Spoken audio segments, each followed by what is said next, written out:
Top quality और consistent performance के लिए सिर्फ सिल्वर पंप नाम याद रखना। ಜೊತೆಗೆ ಏನು ಅಂತಂದ್ರೆ ಈಕೆ ಮಾಡಿರುವಂತ ಘನಕಾರ್ಯ ಬೇರೆ ಯಾರ್ಯಾರಿಗೆ ಯಾವ್ಯಾವ ಆಪತ್ತನ್ನು ತಂದು ಇಡುತ್ತೆ ನೋಡಿ.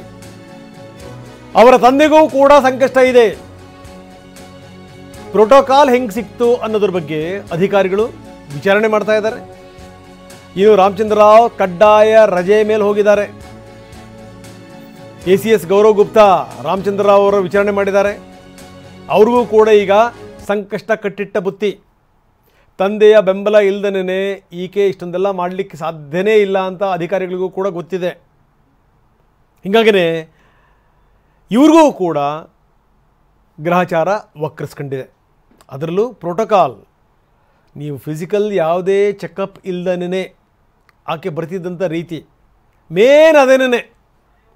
ಒಂದು ಕಡೆ ಚೆಕ್ ಆಗಿದ್ದರೂ ಕೂಡ ಇಂಥ ಸ್ಥಿತಿ ಬರ್ತಿರಲಿಲ್ಲ. ಹೀಗಾಗಿ ರಾಮಚಂದ್ರ ರಾವ್ ಅವ್ರಿಗೂ ಕೂಡ ಈಗ ಸಂಕಷ್ಟ ಬಂದಿದೆ.